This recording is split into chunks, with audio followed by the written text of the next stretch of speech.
आप लोगों ने अभी तक तकरीबन काफ़ी सारा कोर्स अपना न्यूमेरिकल मेथड में कवर कर चुके होंगे।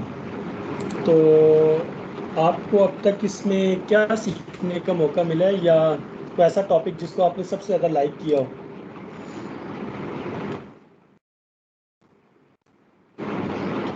हाँ? Sir interpolation. इंटरपोलेशन। इसके अलावा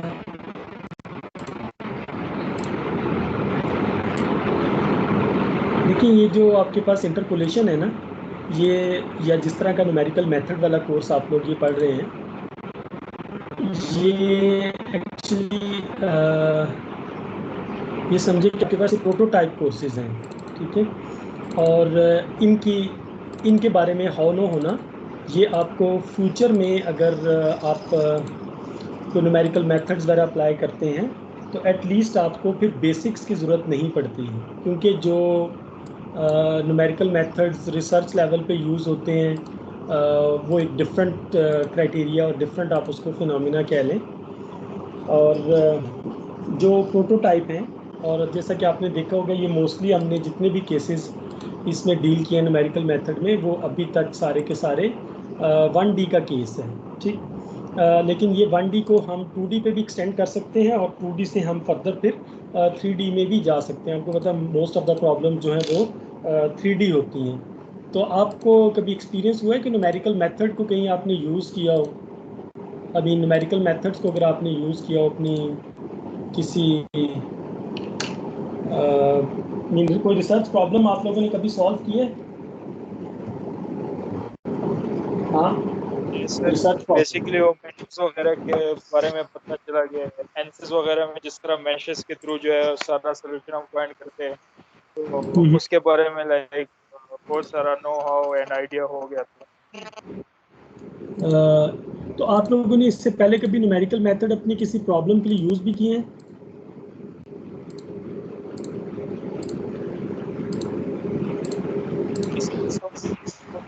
मीन कहीं कोई प्रैक्टिकल मीन कि अगर आपने फॉर एग्जांपल कोई साइंटिफिक अगर पेपर अगर आप लोगों ने पढ़ा है, और उस साइंटिफिक पेपर में आप लोगों ने कहीं इसको यूज़ किया हो, कुछ न्यूमेरिकल मेथड्स को, जो आपने फॉर एग्जांपल, और डिफरेंशियल इक्वेशन आप लोगों ने पढ़ी होगी, लीनियर अलजेब्रा पढ़ा हुआ है, कैलकुलस पढ़ी हुई है, तो आपने कभी इन सब्जेक्ट्स को कहीं प्रैक्टिकली अप्लाई भी किया है?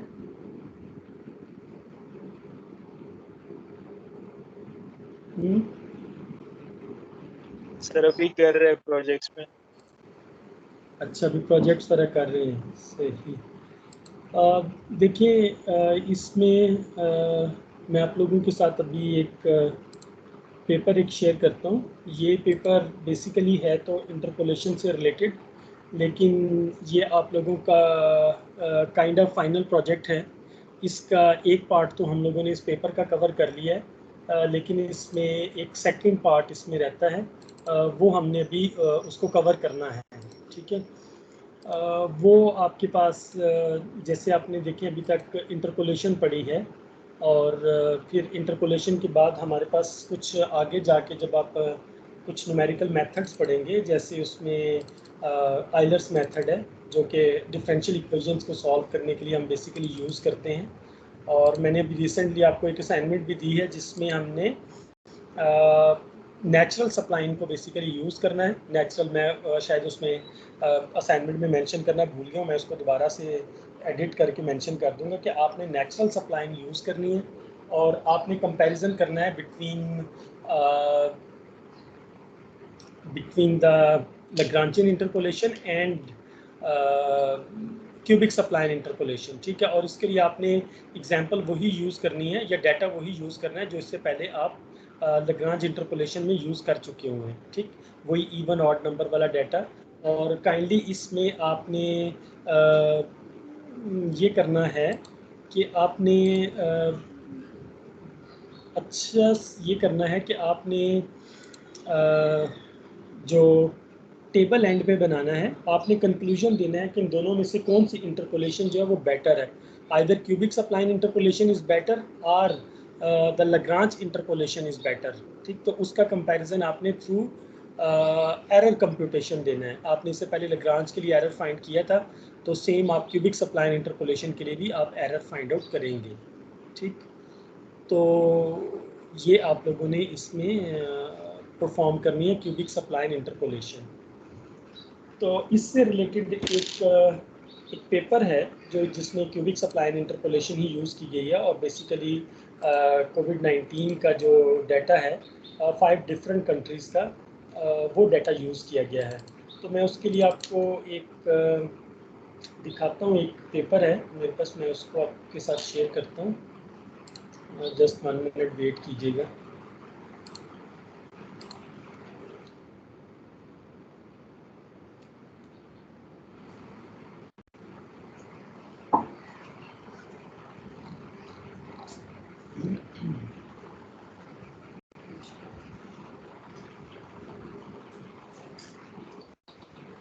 अच्छा सर, आज क्विज तो नहीं है ना?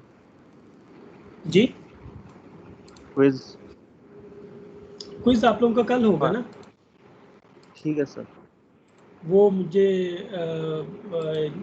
इसने जो GR हैं उन्होंने बताया था कि वो आज कुछ वो ज़्यादा बिजी हैं, तो मैंने कहा चलिए फिर कल रख लेते हैं फिर। तो कल हम कुछ टाइम सेट करके उसके मुताबिक रख लेंगे। मतलब डिसाइड द क्लास, क्लास अलग से होगी, और तो क्विज़ है वो सेपरेटली होगा। 30 मिनट्स का क्विज़ है, शॉर्ट सा क्विज़ होगा, 2-3 क्वेश्चंस ठीक है, होंगे। शुक्रिया सर। सर आप क्यूबिक लोगों को स्प्लाइन के सॉल्व एरर करने। निकालने का तरीका भी बता दें। क्यूबिक सप्लाइन में एरर आपने उसी तरह से फाइंड करना है जिस तरह आपने लग्रांज इंटरपोलेशन में एरर फाइंड किया था। ठीक है, अब इसमें देखें ना, मैं आपको एक चीज़ बताता हूँ। जैसे आपके पास 2, 4, 6, 8 और 10 का डाटा है। ठीक, आप अगर लेट सपोज करें कि ये 5 डेज़ का डाटा है, तो 5 डेज से आप कितनी 4 क्यूबिक सप्लाइंस बना सकते हैं 5 डेटा के साथ, राइट? ऐसा ही है ना, अगर आपके पास 5 डेज़ का डाटा तो आप 4 क्यूबिक सप्लाइंस बना सकते हैं। 4 क्यूबिक सप्लाइन कैसे? पहला इंटरवल आपका 2 से 4, दूसरा इंटरवल 4 और 5, तीसरा इंटरवल आपका 6 से 8, और लास्ट इंटरवल 8 टू 10। तो 4 सब इंटरवल्स बनेंगे ना 5 से। तो इन सब इंटरवल्स के दरमियान आप 2 से 4 के दरमियान लेंगे, फिर 4 से 6 के दरमियान, फिर 6 से 8 के दरमियान, और 8 से 10 के दरमियान। टोटल आपके पास 4 सब इंटरवल्स बनेंगे। अब फॉर एग्जांपल आपने थर्ड डे का डाटा फाइंड करना है, थर्ड डे का, तो आपने वो क्यूबिक सप्लाइन इस्तेमाल करना है जिसमें आप क्या एक्स वेरी कर रहा है फ्रॉम 2 to 4 के दरमियान। ठीक, फिर अगर आपने फिफ्थ डे का डाटा फाइंड करना है तो आपने उस सब इंटरवल की क्यूबिक सप्लाइन को यूज़ करना है जिसका जो बिटवीन 4 एंड 6 के दरमियान है, राइट? इसी तरह 6 और 8 के दरमियान में आपने 7th डे का डाटा फाइंड करना है। 8 से 10 डेज के दरमियान आपने 9th डे का डाटा फाइंड करना है। Is it clear? Sir screen show नहीं हो रहा है। मैंने स्क्रीन तो अभी शो ही नहीं करवाई। मैं भी आपको एक मिनट बताता हूँ। नहीं है मैं सर। मैं एक मिनट वो पेपर देख रहा था, वो पेपर मुझे मिल जाए तो मैं फिर आप लोगों के साथ ना वो पेपर भी शेयर करता हूँ। वो आप लोग वो paper as your final project करेंगे। ठीक है, वो फाइनल प्रोजेक्ट है आपका, और वो आपको सबमिट करवाना होगा एग्ज़ाम से एक दिन पहले तकरीबन। वो इस तरह का होगा कि आप लोग मीन वो सिंगल इंडिविजुअल का प्रोजेक्ट नहीं है, वो ग्रुप वाइज प्रोजेक्ट होगा। मीन आपके पास आप ग्रुप बना लें, बेशक 5 अगर 4-4 का ग्रुप बने तो मेरे ख्याल 44 11 ग्रुप्स बन जाते हैं। अगर 5-5 का ग्रुप बने तो वो तकरीबन 9 के करीब ग्रुप 9 के करीब ग्रुप बन जाएंगे। एक ग्रुप में 4 पर्सन आएंगे। तो आप कोशिश करेंगे कि हर ग्रुप में एक स्टूडेंट ऐसा होना चाहिए कि जिसकी जो है ना कोडिंग अच्छी होनी चाहिए, क्योंकि उसमें कोडिंग की काफ़ी सारी ज़रूरत पड़ेगी। ठीक, क्योंकि वो डाटा काफ़ी लार्ज उसमें डाटा है। तो मैं आपको अभी बता देता हूँ कि आपने वो क्यूबिक सप्लाइन इंटरपोलेशन वाला जो मेथड है उसको आप लोगों ने करना कैसे है। ठीक है,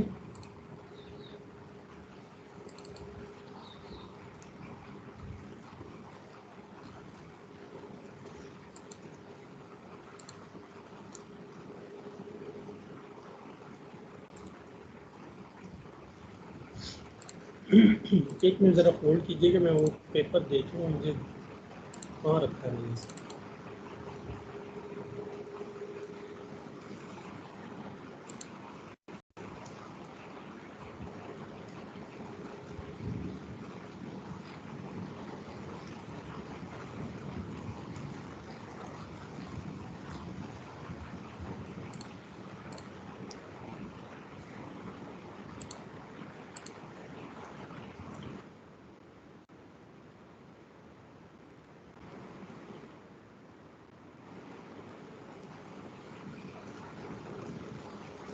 अच्छा देखिए, जस्ट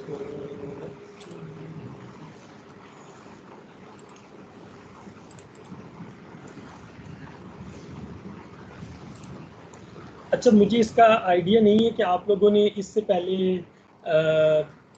मीन साइंटिफिक रिपोर्ट आप लोगों ने कभी लिखी है या नहीं लिखी है। होपफुली आप लोगों ने ज़रूर लिखी होगी साइंटिफिक रिपोर्ट।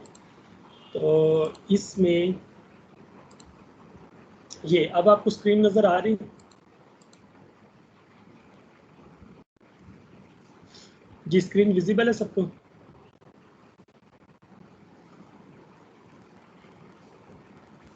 अच्छा देखिए, ये आपके पास एक पेपर है, comparison of some forecasting methods for कोविड-19, और इस पेपर में आप देख सकते हैं कि इसके कीवर्ड्स में कोविड-19 है, क्यूबिक सप्लाई है, फोरकास्टिंग है, इटरेटिव है और हाइब्रिड आइलर मेथड है। हाइब्रिड आइलर मेथड आप नेक्स्ट अपकमिंग लेक्चर्स में आप लोग इसको पढ़ेंगे, लेकिन इसमें हम एक हाफ पोर्शन इसका कवर कर चुके हुए हैं। वो 50% इसका जो पोर्शन है वो आपके पास इसमें क्यूबिक सप्लाई से रिलेटेड है, वो हम लोग कर चुके हुए हैं। तो किसी भी साइंटिफिक पेपर में जो आपके पास फर्स्ट उसका सेक्शन होता है, वो आपको पता है कि उसका एब्स्ट्रैक्ट होता है, और एब्स्ट्रैक्ट आपके पास सबसे इम्पॉर्टेंट चीज़ होती है, जिसमें आपने आपकी जो फाइंडिंग्स मेन जो फाइंडिंग्स होती हैं या आउटकम्स होती हैं उसको आप एक्सप्लेन करते हैं, ठीक। और इसमें दूसरे नंबर पे आपके पास इसका जो सेकंड पोर्शन एब्स्ट्रैक्ट के अंदर ख़ास बात क्या है कि इस सब्जेक्ट में उसने फोरकास्टिंग मेथड्स हैं। फोरकास्टिंग मेथड्स मीन जो मेथड फॉरकास्ट करते हैं कि आपके पास नेक्स्ट आने वाले डेज में सिचुएशन क्या होगी, वो फॉरकास्टिंग मेथड्स के तौर पे यूज़ किया गया है, ठीक है। जैसे वेदर फॉरकास्ट होता है कि आपके पास आज बारिश होगी, जैसे कभी हो रही है, या इस तरह अपकमिंग डेज में कब बारिश का इम्कान है, तो वो सारी चीज़ें यहाँ पे डिस्कस फोरकास्टिंग मेथड्स में डिस्कस की जाती है। अच्छा, फोरकास्टिंग मेथड में दो चीज़ें आपके पास इंपॉर्टेंट है, एक आइलर्स इटरेटिव मेथड और क्यूबिक सप्लाई इंटरपोलेशन। ये हमने ये इस पेपर में यूज़ किए गए हैं to predict the total number of people infected and the number of active cases for the कोविड-19 प्रोपोगेशन। मीन उन्होंने जो एग्जिस्टिंग डाटा था उसको यूज़ करके प्रिडिक्ट किया है कि आफ्टर सम मंथ्स और सम वीक्स और सम डेज वो डाटा आपके पास मीन उसमें कितने नंबर ऑफ पीपल्स अफेक्टेड हो सकते हैं। फॉर एग्जांपल एक सर्टन कंट्री है, उसके अंदर एक उसने 1 मंथ का एक डाटा लिया, उस डाटा को ऑब्जर्व किया गया, और आफ्टर ऑब्जर्वेशन उसमें ये उसका उन्होंने रिजल्ट या कंक्लूजन उसमें ये फाइंड किया कि आफ्टर 1 मंथ और आफ्टर 2 मंथ्स इस करंट डाटा को देखते हुए फ्यूचर में ये प्रिडिक्शन हो सकती है, मीन इतने नंबर ऑफ जो इन्फेक्टेड पेशेंट्स हैं वो हो सकते हैं। इसमें उन्होंने एक तो क्यूबिक सप्लाई इंटरपोलेशन यूज़ किया और दूसरा उन्होंने इटरेटिव मेथड्स यूज़ किए, हाइब्रिड आइलर्स मेथड। अब इसमें इस स्टडी की ख़ास बात ये है कि उन्होंने ये कंट्रीज़ यूज़ किए हैं जिनका डाटा उनको अवेलेबल था, साउथ कोरिया का, इंडिया, साउथ अफ्रीका, जर्मनी और इटली का। इन 5 कंट्रीज़ का डाटा उनके पास अवेलेबल था, और ये डाटा उन्होंने जॉन हॉपकिंस जो यूनिवर्सिटी है जो डाटा कलेक्ट करने में आप समझें कि स्पेशली मेडिकल का डाटा कलेक्ट करने में जॉन हॉपकिंस यूनिवर्सिटी का, वो उन्होंने बेसिकली गेट किया। अब डाटा की उन्होंने रेंज कहाँ से रखी है, ह्यूज रेंज उन्होंने यूज़ किया है 15 फरवरी to 2022 31 May 2020 in order to obtain graphs and then obtain the predicted values from 1 June 2020।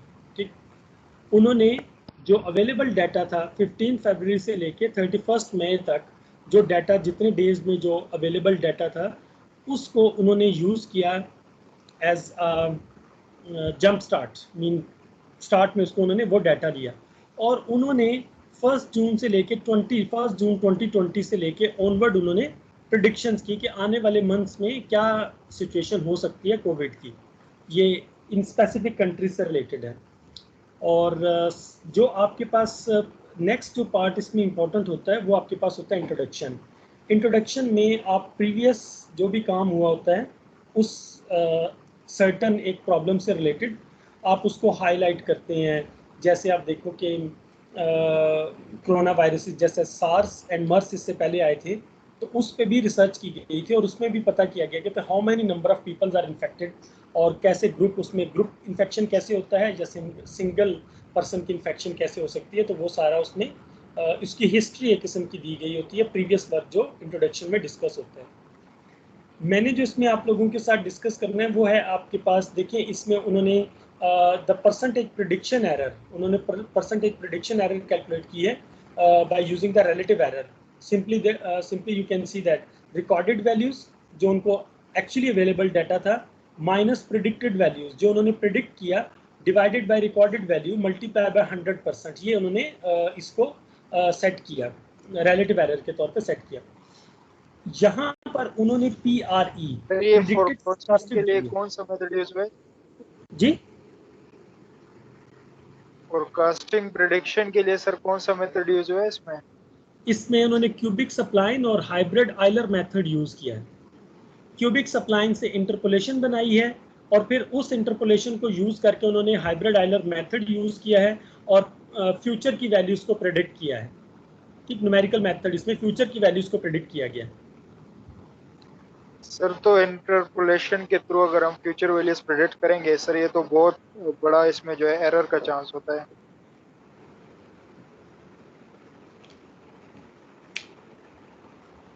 ये डिपेंड करता है कि आप किस टाइप की क्यूबिक सप्लाइन इंटरपोलेशन यूज कर रहे हैं। मैंने अभी मतलब किस टाइप की आप इंटरपोलेशन यूज कर रहे हैं। फॉर एग्जांपल अगर आपके पास डाटा बहुत लार्ज है और आप टेलर पॉलिनोमियल यूज कर रहे हैं तो ऑब्वियसली ह्यूज एरर आएगा। ठीक, एरर का चांस आपके पास रिड्यूस होता जाता है जैसे जैसे आप इंटरपोलेशन अपनी बेटर करते जाते हैं। जैसे टेलर की बजाय अगर आप सिंपल पॉलिनोमियल इंटरपोलेशन यूज करते हैं तो एरर का मार्जिन थोड़ा सा और कम हो जाएगा। जब आप पॉलिनोमियल से लैग्रांजियन इंटरपोलेशन पे आ जाते हैं तो एरर का मार्जिन और थोड़ा सा कम हो जाता है। इसी तरह अदर टाइप की इंटरपोलेशन है जैसे हार्माइट इंटरपोलेशन है जो आप लोगों ने नहीं पढ़ी है, उसमें क्योंकि डेरिवेटिव्स इन्वॉल्व होते हैं। अगर वो यूज करें तो Hermite is better than Lagrange interpolation. और अगर आप क्यूबिक सप्लाइन इंटरपोलेशन यूज करें तो क्यूबिक सप्लाइन शॉर्ट है कि much better than Lagrange interpolation and Hermite interpolation depending on the problem. तो यहाँ पे देखें उन्होंने एक PR की वैल्यू सेट की है ना कि in this work predicted forecast value at a given day is considered good prediction. उनके नज़दीक गुड प्रिडिक्शन क्या है कि अगर आपके पास ये जो एरर है वो लेस देन 25% अगर आपके पास आता है, ये जो प्रिडिक्टेड वैल्यू है अगर ये लेस देन 25% है तो ये उनके लिए एक्सेप्टेबल है और ये उनके लिए मीन एरर जो है वो उनको सुटेबल है। मीन इतना एरर पॉसिबल है due to the numerical methods और due to the numerical problems. ठीक, कि उसकी वजह से पॉसिबिलिटी है इसमें एरर की। ठीक, ह्यूज पॉसिबिलिटी भी हो सकती है और ये स्मॉल पॉसिबिलिटी भी उसमें एग्जिस्ट करती है, दोनों केसेस में। बट डिपेंड करता है कि जब आप आगे जाके इसको सॉल्व करेंगे तो फिर आपके पास क्या ट्रेंड बनता है। अब ये देखें कि ये आपके पास है फोरकास्ट किया गया डाटा डिफरेंट कंट्रीज़ का। जैसे 1 जून से लेकर 25 जून तक आप यहाँ पर देखो, अब इसको ज़रा आप देखें। जर्मनी का डाटा 1 जून को जो रिकॉर्डेड वैल्यू थी वो आपके पास 183,765 थी। रिकॉर्डेड वैल्यू मीन आप समझे कि जो एक्चुअल वैल्यू थी उसमें। और यहाँ पर देखें कि आप उसने जो फॉरकास्ट की गई इस मेथड के ज़रिए वैल्यू वो आपके पास जस्ट 183,694 है। तो प्रिडिक्शन का जो आपके पास एरर है वो वेरी स्मॉल है कि मीन आपके पास 0.03864 है। ठीक, यू कैन सी दैट कि ये आपके पास काफ़ी स्मॉल उसमें एरर आ गया। अब उसके बाद लेकिन इसमें देखिए कि जो जो आपके पास डेज गुजरते जा रहे हैं उसके साथ साथ ये एरर का मार्जिन जो है वो बढ़ता जा रहा है। एरर मार्जिन बढ़ता जा रहा है। मीन लास्ट 25 जून को जो उन्होंने 25 जून तक का जो डाटा उन्होंने प्रिडिक्ट किया उसमें 14% थी, जबकि 29 जून जो उन्होंने 1 मंथ की पूरे की प्रिडिक्शन की उसमें डाटा 21.505%। मीन इतना परसेंट एरर आ गया। ठीक, इतना परसेंट इसमें एरर आ गया यहाँ पे। और लास्ट वाली में देखें, इस वाली में यहाँ पर देखो 29 जून को केस रिकॉर्ड किए गए 195। ठीक, और यहाँ पर रिकॉर्ड की गई 153,725 जो प्रिडिक्ट की गई वैल्यू, जबकि एरर आपके पास मार्जिन कितना बना 21.50। मीन स्टिल जो हमने एक बैरियर सेट किया था, प्रिडिक्शन सेट की थी एरर की, वो स्टिल अभी आपके पास उसमें मीन अंडर प्रेडिक्टेड है, एरर आपका अंडर प्रेडिक्टेड है, ठीक। लेकिन यहाँ पर एक चीज़ है कि देखिए ये जो एरर आ रहा है इन दोनों के दरमियान 21% का जो एरर आ रहा है आपके पास, इसमें कई फैक्टर्स इन्वॉल्व हो सकते हैं जिसकी वजह से ये जो प्रिडिक्टेड एरर है वो काफ़ी लार्ज, अगर आपके पास 21% को अगर हम लार्ज कंसीडर करें, ऑलमोस्ट 22% अगर आप कंसीडर करें, तो उसके कई फैक्टर्स हो सकते हैं ना। जैसे हो सकता है कि जब शुरू में केस ड्रॉप होना शुरू हो तो लॉकडाउन में ईज आ गया हो और लोगों ने सर्टन केयर ना की हो, और मीन कॉमन पीपल के दरमियान इंटरेक्शन बहुत ज़्यादा बढ़ गया हो, इस वजह से वो जो प्रिडिक्टेड वैल्यूज़ थी they are not affected from these factors. लेकिन जो रिकॉर्डेड वैल्यू थी, रिकॉर्डेड तो आपके पास एक्चुअल वैल्यू है कि जितने नंबर ऑफ पीपल आए उनका टेस्ट हुआ और 195,832 जो लोग हैं वो इन्फेक्टेड शुमार हुए। अब इसमें देखिए ना, इसमें बहुत सारे फैक्टर्स इन्वॉल्व हो सकते हैं। उनमें वन ऑफ द फैक्टर ये भी हो सकता है कि जो ह्यूमन एरर है, मीन जो फॉर एग्जांपल टेस्ट की रिलायबिलिटी पे आप कुछ क्वेश्चंस कर सकते हैं कि मीन हो सकता है कि टेस्ट इतने रिलायबल ना हुए हो जिसकी वजह से ये एरर आ गया हो, या लोगों ने लॉकडाउन की ज़्यादा खिलाफवर्जी की हो तो उस वजह से ये एरर आ गया। अब इसके बाद देखें नेक्स्ट आपके पास जो फोरकास्ट किया गया डाटा वो आपके पास है इंडियन डाटा, ठीक। लेकिन इंडिया का जो अवेलेबल उन्होंने डाटा है वो जस्ट उन्होंने 8 डेज की प्रिडिक्शन की है, नॉट मोर देन 8 डेज। अब उन्होंने नॉट मोर देन 8 डेज की प्रिडिक्शन माइट भी पॉसिबल है इस वजह से की हो कि जो डाटा इंडिया की तरफ से अवेलेबल था वो शायद इतना ज़्यादा रिलायबल डाटा नहीं था, ठीक। उसके बारे में, डाटा के बारे में कि मीन जब वो 8 जून तक पहुंचे तो उनकी जो उन्होंने जो बैरियर सेट किया था 25% एरर वाला, वो ऑलरेडी इसको मीट कर चुका है। आप देख सकते हैं ये 265,928 केसेस रजिस्टर्ड हुए हैं और यहाँ पर 201,33 केसेस प्रिडिक्टेड वैल्यूज़ में आ रहे हैं, ठीक। तो इस केस में आपके पास देखें ये जो 24.74 है ये 25% ऑलमोस्ट है आपके पास, तो इस वजह से 8 जून के बाद के डाटा को प्रिडिक्ट नहीं किया गया। द सिमिलर सिचुएशन इसमें अंडर प्रिडिक्टेड है, ठीक है, ये भी अंडर प्रिडिक्टेड है, ये भी अंडर प्रिडिक्टेड है। नेक्स्ट में देखें कि साउथ अफ्रीका के डाटा में भी अंडर प्रिडिक्शन है 39,000 एंड 650,879।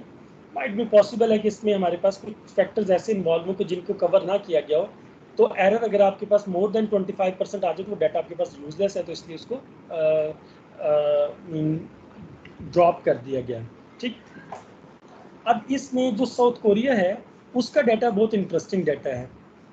अब देखिए 1 जून को 11,503 प्रिडिक्टेड ने किया 11,495।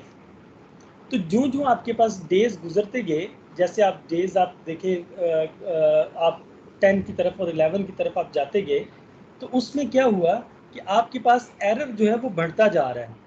जब वो 11 जून पे पहुंचा तो 11 जून पे प्रिडिक्टेड वैल्यू ये थी कि 14,972 पीपल जो हैं वो इन्फेक्टेड होंगे, जबकि रिकॉर्डेड वैल्यू कितनी थी 11,947। तो इस वजह से इन दोनों के दरमियान एरर 25% है, ठीक। तो इसकी एक माइट भी पॉसिबल रीज़न ये हो सकती है यहाँ पर ये कम केस रिकॉर्ड होने की, उसमें आप अगर क्रेडिट देना चाहें तो आप इसको क्रेडिट दे सकते हैं कि जैसे ये लॉकडाउन में ज़्यादा उसमें किया गया ज़्यादा एम्फेसाइज किया गया, SOP का ज़्यादा ख्याल रखा गया, और या मे भी पॉसिबल है कि टेस्ट कम कंडक्ट किए गए हों। तो बहुत सारे उसमें पॉसिबल रीजंस हो सकते हैं जिसकी वजह से इसका डाटा जो है वो अंडर प्रिडिक्टेड है रिकॉर्डेड वैल्यूज़ के हिसाब से, ओवर प्रिडिक्टेड है रिकॉर्डेड वैल्यूज़ के हिसाब से, ठीक है। इस केस में साउथ कोरिया के केस में ओवर प्रिडिक्टेड है। सिमिलरली आप लोग इटली का डाटा देख सकते हैं। इटली का डाटा वैलिड जो आया है वो आपके पास 29 जून तक 16 जून तक का आया है। इसमें भी जो एक्सपेक्टेड उन्होंने एक डाटा निकाला था वो 305 मीन 3,05,000 और 174 पीपल जो है वो इन्फेक्टेड होंगे, जबकि रिपोर्टेड कितने हुए 237,486। अगेन इसमें कुछ रीज़न हो सकती है जिसका जो अनकंट्रोलेबल कुछ ऐसे सर्कमस्टांसेस होंगे जिनकी वजह से ये प्रिडिक्टेड वैल्यू में और रिकॉर्डेड वैल्यू में काफ़ी सारा डिफरेंस आ रहा है। अब यहाँ पर देखें कि अब आपने क्यूबिक सप्लाइन इंटरपोलेशन आपने यूज़ करनी है, ठीक। अब इसमें क्यूबिक सप्लाइन इंटरपोलेशन आपने ये जो मेथड है आपके पास ये वाला, और ये क्यूबिक सप्लाइन इंटरपोलेशन मेथड को यूज़ किया गया है, and Lagrange interpolation can not be use for the prediction due to the Runge's phenomena. ये जो एक फेमस ये फिनोमेना है रुंजेस फिनोमेना, ये इसमें एक फंक्शन होता है जो कि आपके पास 1/1 प्लस एक्स स्क्वायर की फॉर्म का फंक्शन होता है। तो इससे रुंजेस फिनोमेना जो है वो डिस्कस किया जाता है, जो कि Lagrange इंटरपोलेशन उसके लिए फिट नहीं है, तो क्यूबिक सप्लाइन इंटरपोलेशन इसमें यूज़ किया गया। तो क्यूबिक सप्लाइन में आप यही यूज़ करेंगे, ठीक। तो इसको अब आप देखिए यहाँ पे, अब आपके पास इसके डाटा पॉइंट्स आपके पास आ जाते हैं इसके, ठीक। मीन वही है कि आप सिंपल इंटरवल्स में डिवाइड करें और उन सब इंटरवल्स के अंदर आप क्यूबिक सप्लाइन बनाएं, और क्यूबिक सप्लाइन बनाने के बाद अब फिर उसको प्रिडिक्शन कर सकते हैं, ठीक। ये जो रेड कलर है ये आपके पास रिकॉर्डेड डाटा है, और जो सॉरी रेड कलर है वो आपके पास प्रिडिक्टेड वैल्यू है, और जो ब्लू कलर है वो आपके पास प्रिडिक्टेड एक्चुअल कैलकुलेटेड डाटा है, मीन रिकॉर्डेड डाटा। तो यहाँ से ये देख लें आपके पास फॉर एग्जांपल उसने 3 डिफरेंट इंटरवल्स बनाए हैं, टोटल 110 डेज़ हैं, ये 107 डेज़ उसने लिए हैं, क्योंकि डाटा आपके पास 15 फेब से 31 मई तक का है। तो आप देख लो 31 डेज़ मई के, और 31 अप्रैल, 30 अप्रैल शायद, और 31 मार्च के। तो ये टोटल 30, 31, 60, तो आप उसमें ऐड करो तो 31 + 30 + 31, तो ये आपके पास 92 डेज़ बन जाते हैं। और बाकी इंक्लूडिंग फेब को इंक्लूड करके टोटल उसने 15 डेज़ का डाटा मोर लिया है, तो ये टोटल 107 डेज़ बन जाते हैं। अब उसने क्या किया कि 100, शायद इसने 108 डेज़ कुछ किया है। इसको आप लोग देख लें कि फर्स्ट डे, और फिर उसने फर्स्ट से 30 तक डेज़ लिए, 30 तक एक इंटरवल लिया, एक मंथ का डाटा कंसीडर किया, फिर 30 से 70 डेज़ का डाटा कैलकुलेट किया, और फिर 70 से 107 डेज़ का डाटा उसने कलेक्ट किया। ये यहाँ पर आप देख सकते हैं। जब टाइम इंटरवल, टाइम क्योंकि डाटा है डेज़ हैं, तो हमने उसको टाइम से रिप्रेजेंट किया उसने, तो S1 जो है वो चेंज हो रहा है बिटवीन 1 और 30 के दरमियान।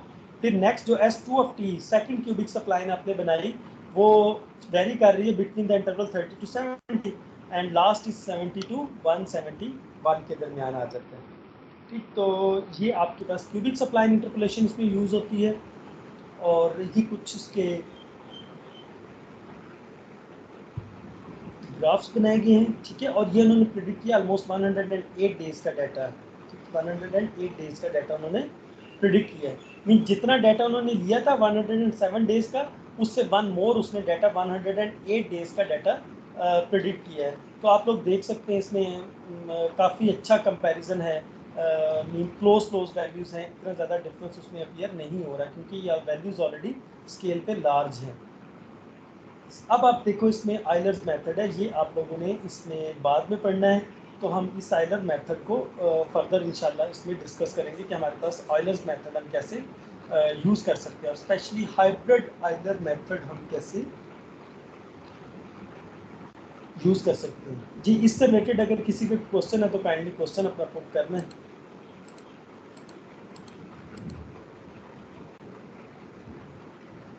जी, इससे रिलेटेड किसी का क्वेश्चन है? सर जो हमारा जो प्रोजेक्ट होगा उसमें हम किस तरह अप्लाएंगे कैसे? जो असाइनमेंट आप लोगों को दी है वो कैसे होगी? सर मैंने सर आपने कहा कि फाइनल प्रोजेक्ट जो होगा। जी जी, तो फाइनल मैं आपको बता देता हूँ ना कि फाइनल प्रोजेक्ट कैसे होगा। देखें, ये स्क्रीन तो आप लोगों को नज़र आ रही है ना? Yes sir. एक्सक्यूज मी जी, सर, न्यूमेरिकल मेथड्स का प्रोजेक्ट भी होगा? ये प्रोजेक्ट ग्रुप ग्रुप के फॉर्म में, मैं भी आपको वही एक्सप्लेन करता हूँ कि कैसे। सर प्रोजेक्ट तो सिर्फ लैब्स वाले स्टूडेंट को होता है सर। जी सर, प्रोजेक्ट तो सिर्फ लैब्स वाले सब्जेक्ट का होता है, और सर अभी तो हमारे ऑलरेडी इतने लैब प्रोजेक्ट्स और लैब एग्जाम्स वगैरह 3-4 चल रहे हैं, अभी ड्यू है। और ऊपर से असाइनमेंट्स क्विज़ेस वगैरह भी हैं, फाइनल्स भी हैं। सर प्लीज प्रोजेक्ट ना दीजिएगा, हम असाइनमेंट बस कर लेंगे।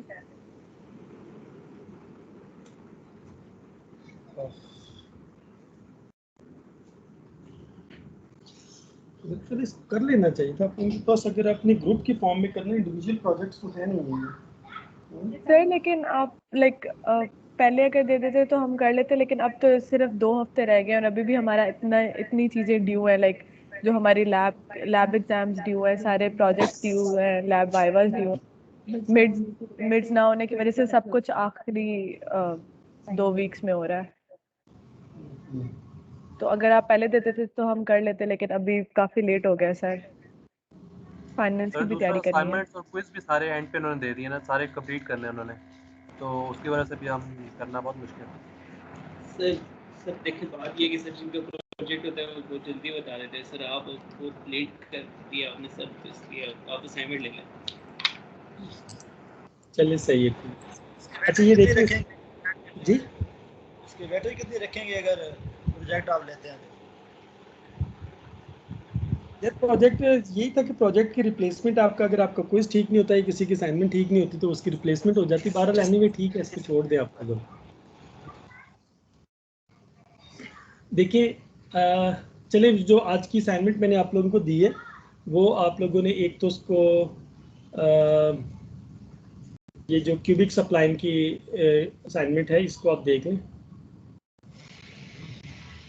इसमें क्योंकि आपके पास लेट सपोज करें मैंने 2, 4, 6, 8 एंड 10 ये 5 डेज़ का डाटा आपने यूज़ करना है। तो जब आपके पास 5 डेज़ होंगे तो इट मीन्स कि आप इसमें 4 सब इंटरवल्स बना सकते हैं। 4 सब इंटरवल्स, ठीक है। इस 4 सब इंटरवल्स में जैसे फॉर एग्जांपल 2 से 4 के दरमियान, फिर 4 से 6 के दरमियान, 6 से 8 के दरमियान और 8 से 10 के दरमियान, ठीक। तो इसमें एक क्यूबिक सप्लाइन, लेट सपोज करें इसको हम S1 ऑफ T कह देते हैं, T S1 ऑफ X, जो भी आप वर्ड यूज़ करना चाहें। अगर X यूज़ करना चाहें तो आप इसको X भी यूज़ कर सकते हैं।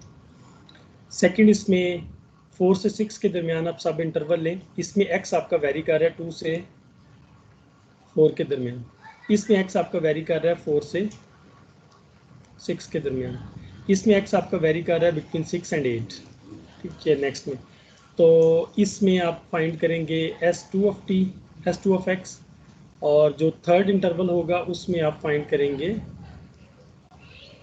S3 ऑफ X, और जो फाइनल इंटरवल होगा उसमें आप फाइंड करेंगे S4 ऑफ X। तो आपके पास 4 क्यूबिक सप्लाइंस इंटरपोलेशंस बनेंगी, ठीक। 4 cubic spline mean S of X complete आपके पास आएगा पैकेज S1X, जिसमें X वेरी कर रहा है बिटवीन 2 से 4 के दरमियान, ठीक। फिर S2X आपके पास आएगा जिसमें X वेरी कर रहा है बिटवीन 4 एंड 6 के दरमियान, और लास्टली S3 ऑफ X आपके पास आएगा बिटवीन 6 एंड 8, और फाइनली S4 ऑफ X आपके पास आएगा बिटवीन 8 एंड 10। तो ये आपके पास इसकी क्यूबिक सप्लाइन इंटरपोलेशन बन जाएगी, ठीक है। 4 क्यूबिक सप्लाइन इंटरपोलेशन बन जाएंगी, ठीक। तो जब आपने यहाँ से आपने for example x is equal to 3 पे अगर आपने डाटा फाइंड करना है, you have to use S1X only. अगर आपको x इज इक्वल टू 5 पे डाटा फाइंड करना है तो आपको S2X यूज़ करनी है। अगर आपको x इज इक्वल टू 6 पे डाटा फाइंड करना, x इज इक्वल टू 7 पे डाटा फाइंड करना है तो you have to use S3X। और अगर आपको x इज इक्वल टू 9 पे डाटा फाइंड करना है तो आपको यूज़ करना है S4X, ठीक। सिमिलरली आपके पास इवन ऑड का केस भी आपके पास इसी तरह होगा कि ऑड के केस में आप 1 से लेके 3 के दरमियान पहला सब इंटरवल आपके पास 1, 3 एंड देन 3 से 5 के दरमियान, देन 5 से 7 के दरमियान और 7 से 9 के दरमियान आपने डाटा फाइंड आउट करना है, ठीक है। ये हम इसमें क्यूबिक सप्लाइन इंटरपोलेशन में करेंगे, सही।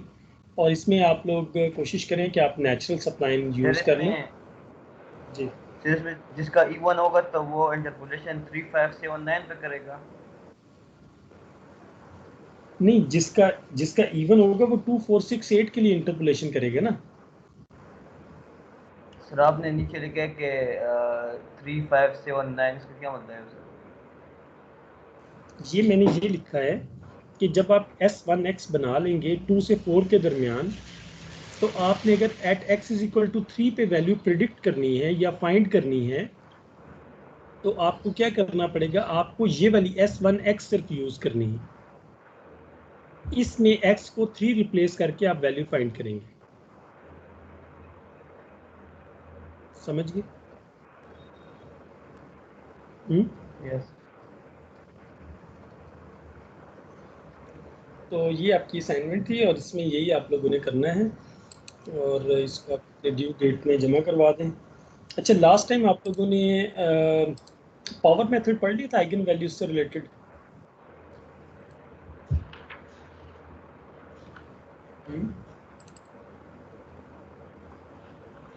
लास्ट टाइम जो लेक्चर हुआ था उसमें आपने पावर मेथड पढ़ा था। ये पावर मेथड भी रहता है वो सब जस्ट स्टार्ट किया था। अच्छा, इसमें देखें आइगन वैल्यूज और आइगन जी पावर मेथड हमने इसमें यूज़ करना है। और पावर मेथड आपके पास वो मेथड है जिसको हमने largest eigen value find out करने के लिए यूज़ करना था। ठीक है, लार्जेस्ट। इसमें आप देखें कि हम इसको फाइंड आउट कैसे, इसका मैं आपको स्टेप्स लिखवा देता हूँ, बल्कि इसकी एक एग्जांपल करवाता हूँ स्टेप्स पावर मेथड की, तो वो आप लोगों को उसमें क्लियर हो जाएगा कि हमने पावर मेथड नहीं पढ़ा, जैकोबी पढ़ा था और चेल्सी पढ़ा था और गॉस साइडल पढ़ा था।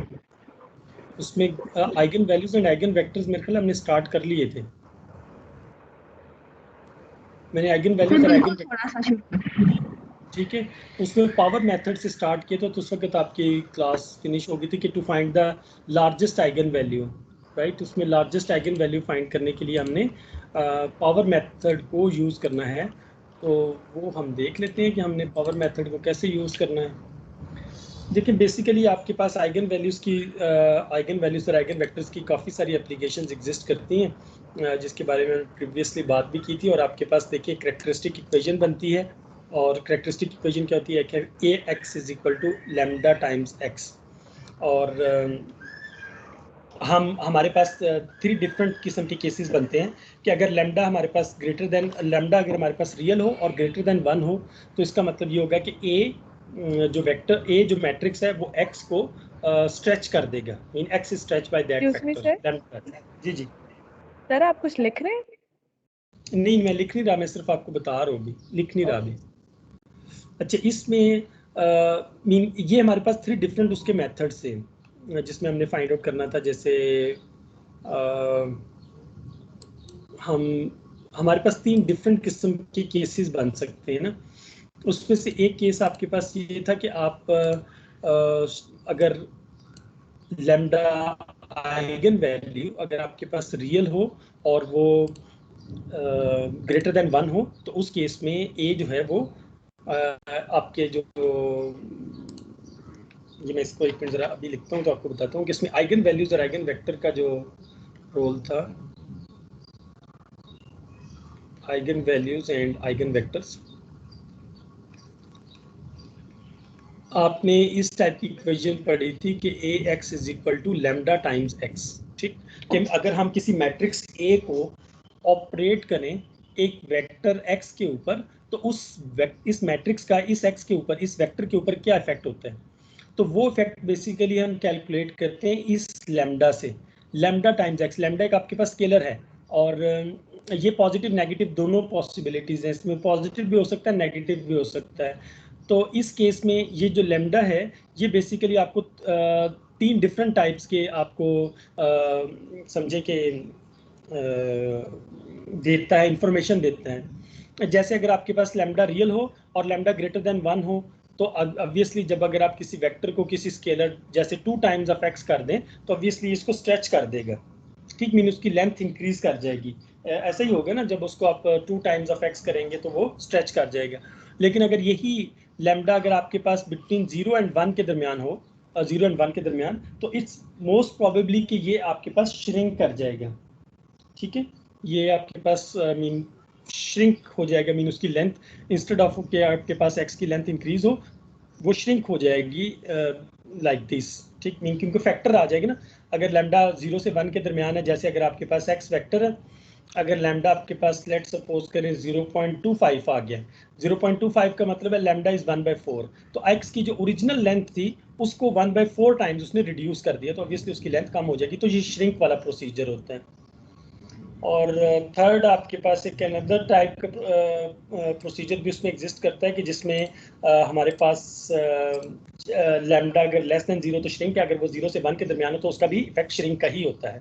तो इसकी एग्जांपल भी मेरे ख्याल हम लोगों ने की थी कि हम इसका आइगन वैल्यूज और आइगन वेक्टर्स कैसे फाइंड कर सकते हैं। स्पेक्ट्रल रेडियस के बारे में बात की थी। स्पेक्ट्रल रेडियस आपके पास क्या है? स्पेक्ट्रल रेडियस,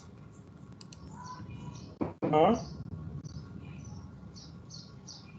स्पेक्ट्रल रेडियस के बारे में बात की थी। No sir. स्पेक्ट्रल रेडियस को मैंने आपको बताया था। अच्छा, स्पेक्ट्रल रेडियस बेसिकली उसको हम डिफाइन करते हैं। स्पेक्ट्रल रेडियस को अगर फॉर एग्जांपल ए आपके पास एक मैट्रिक्स है और आप इस मैट्रिक्स की आइगन वैल्यूज या eigen values and eigen vectors आप फाइंड करते हैं, तो जो स्पेक्ट्रल रेडियस होता है जिसको हम रो ऑफ ए से रिप्रेजेंट करते हैं, this is called spectral radius. ये बेसिकली आपके पास स्पेक्ट्रल रेडियस होता है maximum of lambda I, absolute value, mean जितने भी आपके पास आइगन वैल्यूज आई हैं उस मैट्रिक्स ए की, उनकी अगर हम एब्सोल्यूट लें, उनका अगर हम एब्सोल्यूट लें और एब्सोल्यूट लेने के बाद अगर हम उसमें से मैक्सिमम वैल्यू चूज करें तो वो आपके पास उसका स्पेक्ट्रल रेडियस बनता है। That's called the spectral radius, ठीक। जैसे फॉर एग्जांपल अगर आपके पास लैम्डा 1, आपके पास 2 और 3 हैं, दो आइगन वैल्यूज आपके पास लैम्डा 1 और लैम्डा 2 आपके पास इसमें 3 है, तो रो ऑफ ए जो स्पेक्ट्रल रेडियस होगा that will be the maximum of absolute value of lambda 1 comma absolute value of lambda 2। तो मैक्सिमम लैम्डा 1 आपके पास 2 है और लैम्डा 3 है, मीन एब्सोल्यूट वैल्यूज की आ जाएगी ऑब्वियसली सेम आ जाएगी, तो ये आपके पास रिजल्ट आ जाता है इक्वल टू 3। तो ये स्पेक्ट्रल रेडियस को रिप्रेजेंट करता है, ठीक, स्पेक्ट्रल रेडियस। इसमें और इसके बाद देखें कि आपके पास इसके स्टेप्स क्या हैं। ये स्पेक्ट्रल रेडियस के बाद हमने इसमें पावर मेथड देखना है। पावर मेथड आपके पास क्या होता है कि पावर मेथड बेसिकली हमारे पास एक ऐसा मेथड है जिसमें हम लार्जेस्ट आइगन वैल्यू को फाइंड आउट करते हैं, ठीक, लार्जेस्ट आइगन वैल्यू को। और इसमें हमारे पास फॉर एग्जांपल सबसे पहले देखें कि आपके पास इसमें पावर मेथड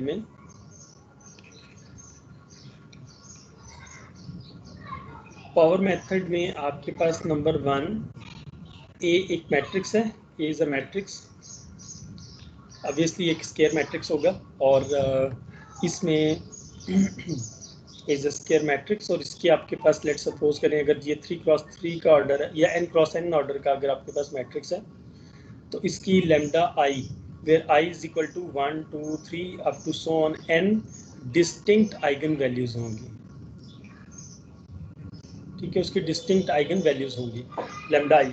तो इस लैम्डा आई के कोरस्पॉन्ड आपके पास आइगन वेक्टर्स भी एग्जिस्ट करेंगे, आइगन वेक्टर्स, और वो आइगन वेक्टर्स आपके पास हर आइगन वेक्टर आपके पास इस लैम्डा के साथ एसोसिएट होता है। तो बेसिकली हमारे पास क्या होता है कि ये जो एब्सोल्यूट वैल्यू ऑफ लैम्डा 1 है, this is greater than absolute value of lambda 2 which is greater than absolute value of lambda 3 up to so on greater than absolute value of lambda n। तो हम कहते हैं कि ये जो lambda 1 है that's the largest eigen value, largest eigen value, ठीक है। आप इसको इस रिलेशनशिप से भी अंडरस्टैंड कर सकते हैं कि इसमें आपके पास लैम्डा 1 जो है वो सबसे लार्जेस्ट आइगन वैल्यू आपके पास बनता है, ठीक है। और इसमें आपने लार्जेस्ट आइगन वैल्यू बनता है और आपके पास इसके बाद इसका एक आप जो पावर मेथड है वो आपके पास बेसिकली यूज इसी पर्पस के लिए होता है कि हम इसमें largest eigen value find out करना चाहते हैं। तो लार्जेस्ट आइगन वैल्यू फाइंड करने के लिए आपका इसका एल्गोरिदम है वो मैं आपके साथ शेयर कर देता हूँ कि इसका एल्गोरिदम क्या है। और इसकी एक एग्जाम्पल करवा देता हूँ आपको।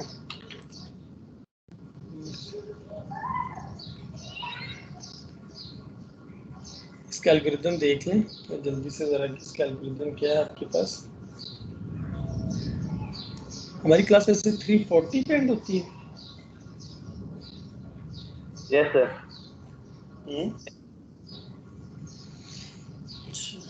आज तो एंड हो गई है।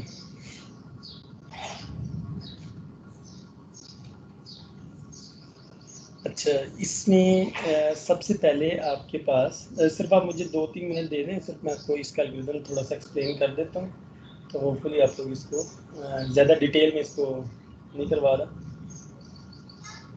आपने सबसे पहले करना है start with the column eigen vector.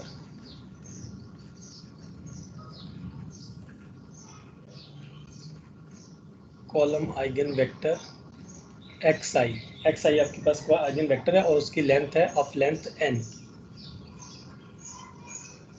Number second, और ये इसमें याद रखें कि vector can be any non zero vector, ठीक है, vector can be any non zero vector, any non zero vector, right, non zero vector हो सकते हैं। सेकंड स्टेप में आपने मल्टीप्लाई करना है वेक्टर को, मल्टीप्लाई द वेक्टर, जो आपने ऊपर वेक्टर आपने बनाया लिया ज्यूम किया है xi, इसको with by matrix A, by matrix A, and उस केस में क्या होगा, the result will be, the result is column vector, ठीक है, रिजल्ट आपके पास कॉलम वेक्टर आ जाएगा। और उस कॉलम वेक्टर क्या होगा, नेक्स्ट वाला जो आइगन वेक्टर आएगा, इसलिए हम इसको रिप्रेजेंट करते हैं x vector i plus 1 is equal to a multiply by X I vector, ठीक। फिर आपने क्या करना है, थर्ड स्टेप में जो आपके पास थर्ड स्टेप आएगा, नॉर्मलाइज करना है आपने रिजल्टिंग, जो ये जो आपने एक्स आई प्लस 1 बनाया है, normalise the resulting vector X I plus 1, इसको आपने नॉर्मलाइज करना है। और नॉर्मलाइज आपने किस तरह से करना है कि ये आपने डन करना है, this is done by factoring out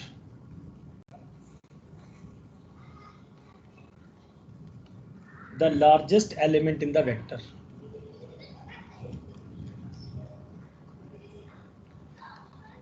in the vector mean x I plus 1 vector में जो सबसे लार्जेस्ट नंबर होगा, लार्जेस्ट उसका एलिमेंट होगा, उससे आपने उसको करना है, नॉर्मलाइज करना है, ठीक है। नॉर्मलाइज करने का मतलब उसको डिवाइड करना है। और इसका स्टॉपिंग क्राइटेरिया क्या होगा, स्टॉपिंग क्राइटेरिया आपके पास सेम होगा कि आपने x I vector plus 1 minus of x I vector, इन दोनों वेक्टर्स की आपने इन्फिनिटी नॉर्म फाइंड करनी है, विच इज लेस देन और इक्वल टू टाउ आनी चाहिए, ठीक।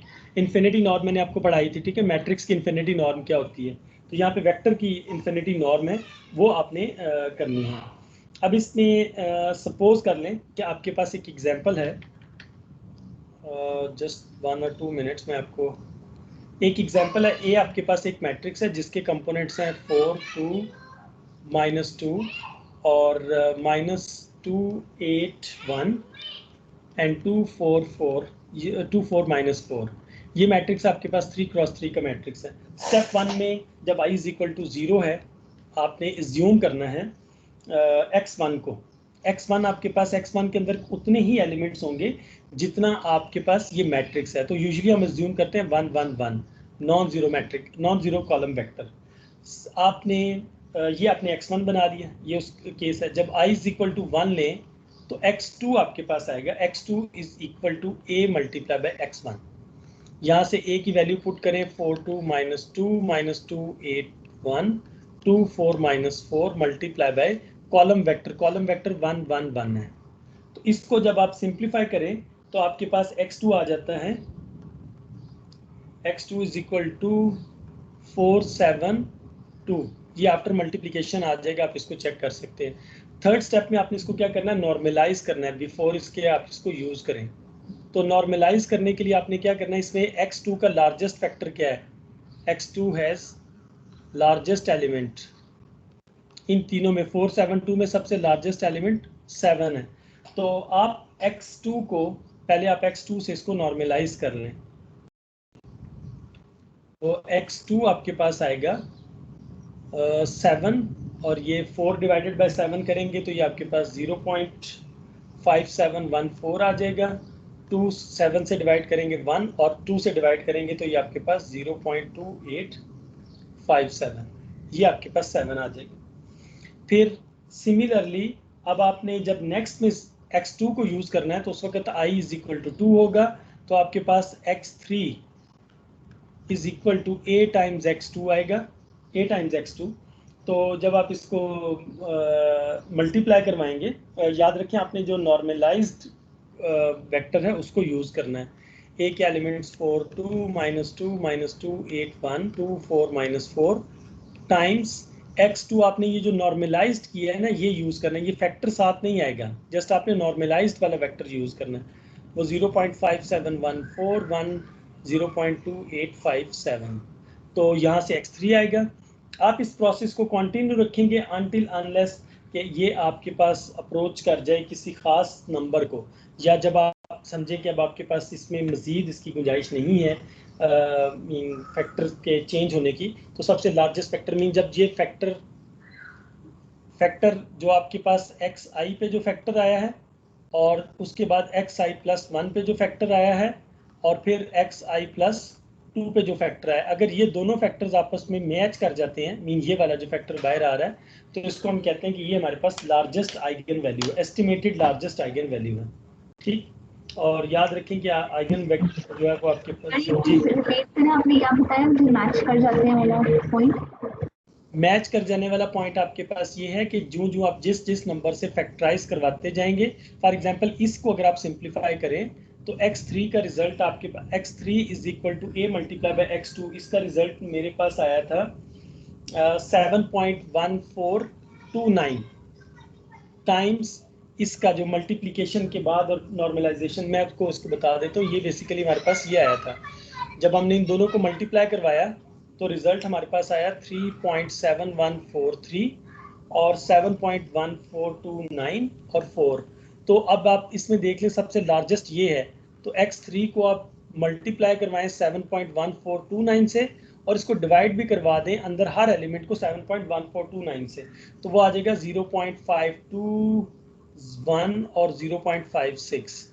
तो अब आपने अगेन जब x4 फाइंड करना है तो x4 में भी लेट सपोज करें 7.1429 आ गए, तो उस केस में हम कहते हैं कि जो हमारे पास लार्जेस्ट है वो 7.1429 है, लार्जेस्ट आइगन वैल्यू आ जाती है।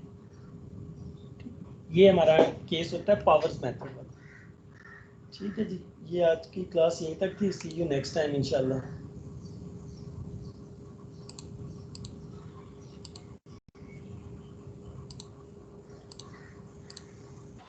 सर